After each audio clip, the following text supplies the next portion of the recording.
चौथा प्रश्न, आप अक्सर कहते हैं कि प्रत्येक आदमी अनूठा है, मौलिक है, और यह कि प्रत्येक की जीवन यात्रा और नियति अलग अलग है।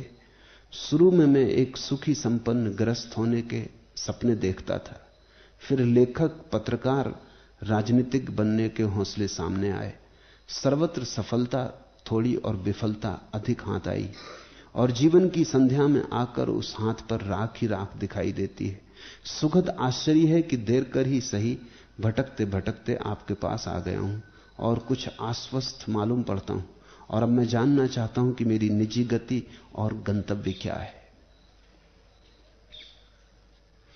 परमात्मा की बड़ी कृपा है कि तुम्हारे सपने कभी सफल नहीं हो पाते। सफल हो जाएं तो तुम परमात्मा से सदा के लिए वंचित रह जाओगे। परमात्मा की बड़ी अनुकंपा है कि तुम इस जगत में वस्तुतः सफल नहीं हो पाते। सफलता का भ्रम ही होता, असफलता ही हाथ लगती। हीरे जवाहरात दूर से दिखाई पड़ते हैं, हाथ में आते आते सब राख के ढेर हो जाते। यह अनुकंपा है कि इस जगत में किसी को सफलता नहीं मिलती। इसी विफलता से, इसी पराजय से परमात्मा की खोज शुरू होती। इसी गहन हार से, इसी पीड़ा से, इसी विकलता से सत्य की दिशा में आदमी कदम उठाता है। अगर सपने सच हो जाएं तो फिर सत्य को कौन खोजे? सपने सपने ही रहते हैं, सच तो होते ही नहीं। सपने भी नहीं रह जाते, टूट के बिखर जाते, खंड खंड हो जाते, चारों तरफ टुकड़े पड़े रह जाते। ये तो शुभ हुआ कि होना चाहते थे सफलग्रस्त, ना हो पाए। कौन हो पाता है? तुमने सफलग्रस्त देखा? अगर सफलग्रस्त देखा होता तो बुद्ध घर छोड़ के ना भागते, तो महावीर घर छोड़ के ना जाते। तुमने सफलग्रस्त देखा कभी? आशाएं हैं। जब किन्हीं दो व्यक्तियों की शादी होती, स्त्री पुरुष की, तो पुरोहित कहता है कि सफल हो, मगर कोई कभी हुआ? ये तो शुभाकांक्षा है। ये तो पुरोहित भी नहीं हुआ सफल। ये बड़े बूढ़े तुमको देते हैं आशीर्वाद की सफल हो बेटा। इनसे तो पूछो कि आप सफल हुए? कोई सफल हुआ संसार में? सिकंदर भी खाली हाथ जाता। अच्छा हुआ गृहस्थी में सफल ना हो सके, अन्यथा घर मजबूत बन जाता, फिर तुम मंदिर खोजते ही ना। अच्छा हुआ कि प्रसिद्धि में सफल ना हुए, लेखक पत्रकार बन जाते तो अहंकार मजबूत हो जाता। अहंकार जितना मजबूत हो जाए उतना ही परमात्मा की तरफ जाना मुश्किल हो जाता। पापी भी पहुंच जाए, अहंकारी नहीं पहुंचता है। पापी भी थोड़ा विनम्र होता है, कम से कम अपराध के कारण ही विनम्र हो गया होता है कि मैं पापी हूं। लेकिन जिसने दो चार किताबें लिख ली, अखबार में नाम छप जाता है, लेखक हो गया, कवि हो गया, चित्रकार, मूर्तिकार, वो तो अकड़ के खड़ा हो जाता। तुमने कभी ख्याल किया कि अक्सर लेखक, चित्रकार, कवि नास्तिक होते हैं? अक्सर पत्रकार अक्सर क्षुद्र बुद्धि के लोग होते हैं। उनके जीवन में कोई विराट कभी महत्वपूर्ण नहीं हो पाता। बड़ी अकड़। अच्छा हुआ हारे। तुम्हारी हार में परमात्मा की जीत है। तुम्हारे मिटने में भी उसके होने की गुंजाइश है। और फिर राजनीतिक होना चाहते थे, वो तो बड़ी कृपा है उसकी कि ना हो पाए, क्योंकि मैंने सुना नहीं कि राजनीतिक कभी स्वर्ग पहुंचाओ।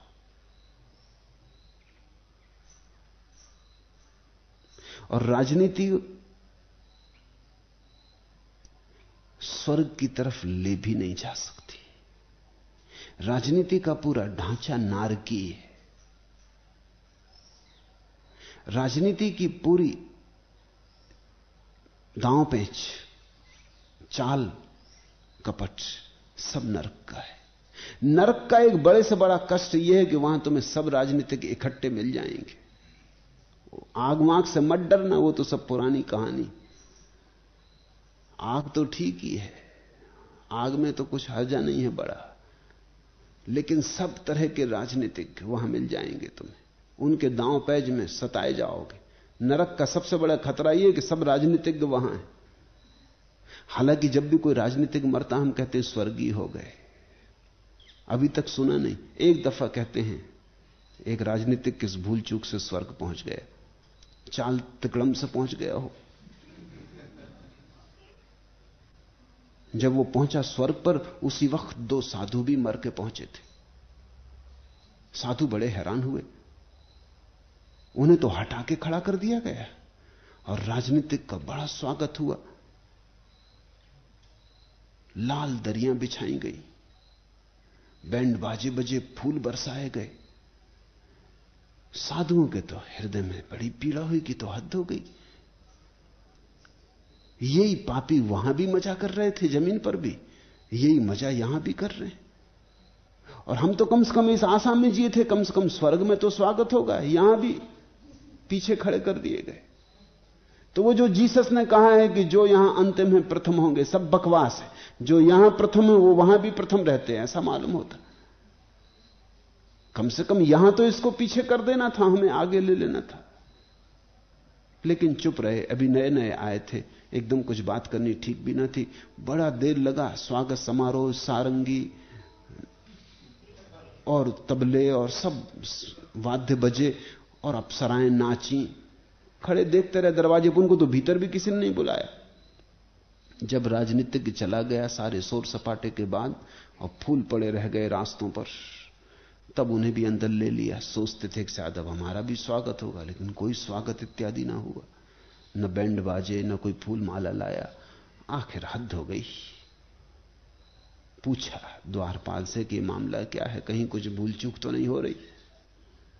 ऐसा तो नहीं कि स्वागत का इंतजाम हमारे लिए किया था और हो गया उसका? और अगर भूल चूक नहीं हुई है, ऐसा ठीक ही हुआ है, तो जरा रहस्य में समझा दो, ये मामला क्या है? उस द्वारपाल ने कहा परेशान मत हो, साधु तो सदा स्वर्ग आते रहे, राजनीतिक पहली दफा आया इसलिए स्वागत, और फिर कभी आएगा दोबारा इसकी भी कोई संभावना नहीं है। तो किसी भूल चूक से हो गई, बात हो गई। राजनीति से बच गए, ये तो शुभ हुआ, ये तो महाशुभ हुआ। इन सब से बच गए क्योंकि हार गए। हार सौभाग्य, उसे वरदान समझना। हारे को हरिनाम, वो जो हारा उसी के जीवन में हरिनाम का अर्थ प्रकट होता है। जीता तो अकड़ जाता है। तो ये प्रभु की कृपा, सौभाग्य कि हार गए, और शायद उसी हार के कारण यहां मेरे पास आ गए हो। अब पूछते हो कि आपके पास आ गया, कुछ आश्वस्त हुआ मालूम पड़ता हूं, और अब जानना चाहता हूं कि मेरी निजी गति और गंतव्य क्या है। अब यहां आ गए तो अब ये निजपन भी छोड़ दो। निजपन के छोड़ते ही तुम्हारे गंतव्य का आविर्भाव हो जाएगा। ये मैपन छोड़ दो। इस मैपन में अभी भी थोड़ी सी धूमिल रेखा पुराने संस्कारों की रह गई। वो जो राजनीतिक होना चाहता था, वो जो लेखक पत्रकार प्रसिद्ध होना चाहता था, वो जो सुखी संपन्न ग्रस्त होना चाहता था, उसकी थोड़ी सी रेखा, थोड़ी सी कालिक रह गई। इस निजपन को भी छोड़ दो, इसको भी हटा दो। ये सब हार गया अब तक जो तुमने किया, लेकिन अभी भीतर थोड़ा सा रस अस्मिता का बचा है, मैं का बचा है, वो भी जाने दो। उसके जाते ही प्रकाश हो जाएगा, और तब पूछने की जरूरत ना रहेगी कि गंतव्य क्या है। गंतव्य स्पष्ट होगा, तुम्हारी आंख खुल जाएगी। गंतव्य कहीं बाहर थोड़ी, गंतव्य कहीं जाने से थोड़ी। कल सुना नहीं, अष्टावक्र कहते हैं आत्मा ना तो जाता ना आता, गंता नहीं है आत्मा, तो गंतव्य कैसा? आत्मा वही है जहां होना चाहिए। तुम ठीक उसी जगह बैठे हो जहां तुम्हारा खजाना गड़ा है, तुम्हारे स्वभाव में तुम्हारा साम्राज्य। बस ये थोड़ी सी जो रेखा रह गई वो भी स्वाभाविक है। इतने दिन तक उपद्रव में रहे तो उपद्रव थोड़ी बहुत छाप तो छोड़ ही जाता है। उस छाप को भी पोंछ डालो। अब यहां तो भूल ही जाओ अतीत को, ये अतीत की याददाश्त भी जाने दो। जो नहीं हुआ नहीं हुआ। अब तो समग्र भाव से यहां हो तो बस यहीं के हो रहो, न आगा न पीछा। यही क्षण सब कुछ हो जाए तो इसी क्षण में परम शांति प्रकट होगी। उस शांति में सब प्रकट हो जाएगा, सब स्पष्ट हो जाएगा।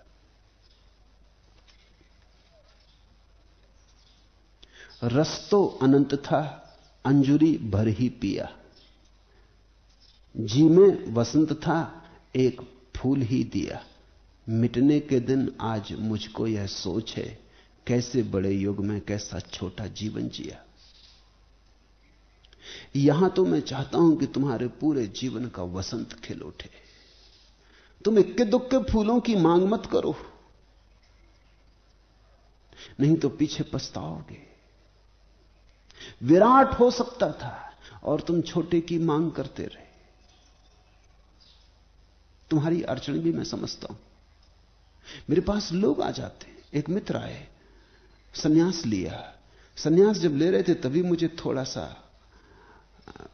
बेबूझ मालूम पड़ रहा था, क्योंकि उनके चेहरे पर सन्यास का कोई भाव ना था। पैर भी छुए थे, लेकिन पैर छूने में परंपरागत आदत मालूम पड़ी थी, प्रसाद ना था।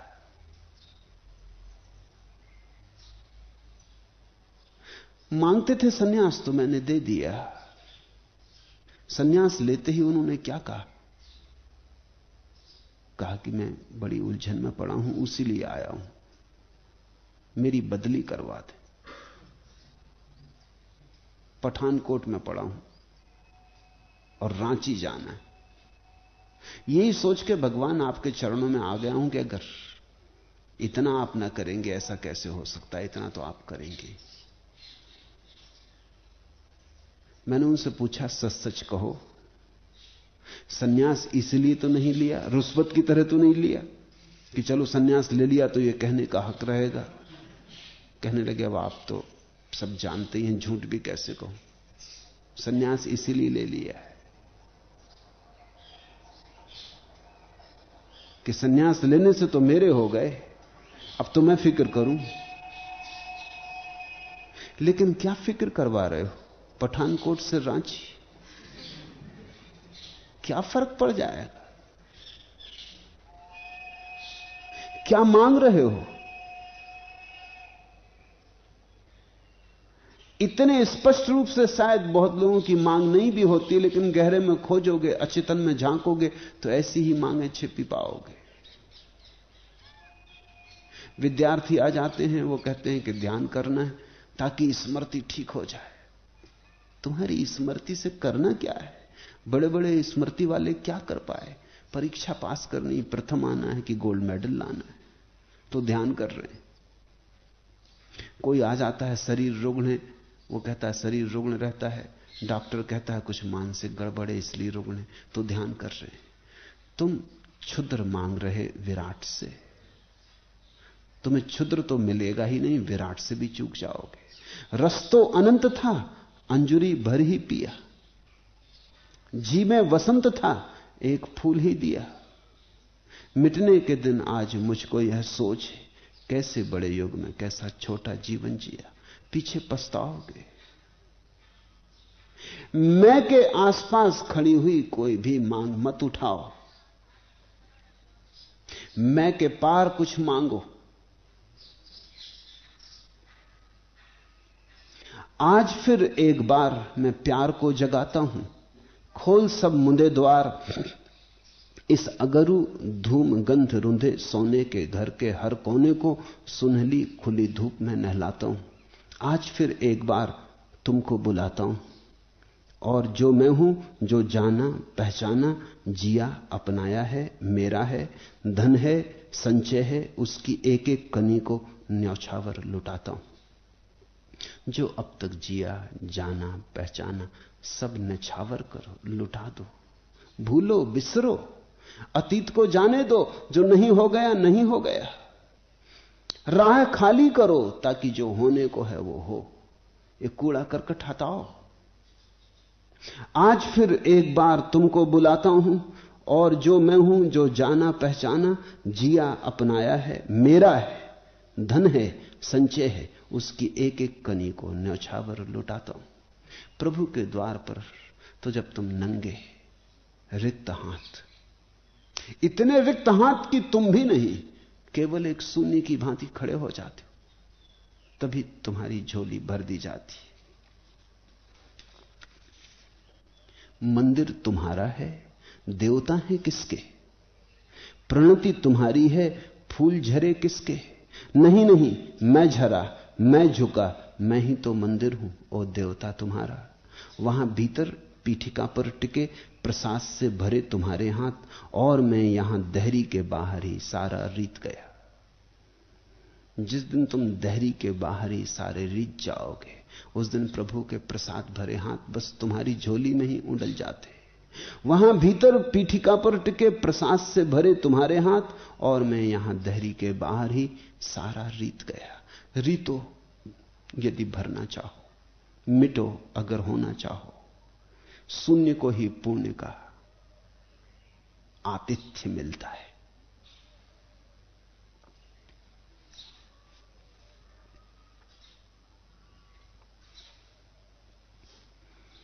आखिरी प्रश्न,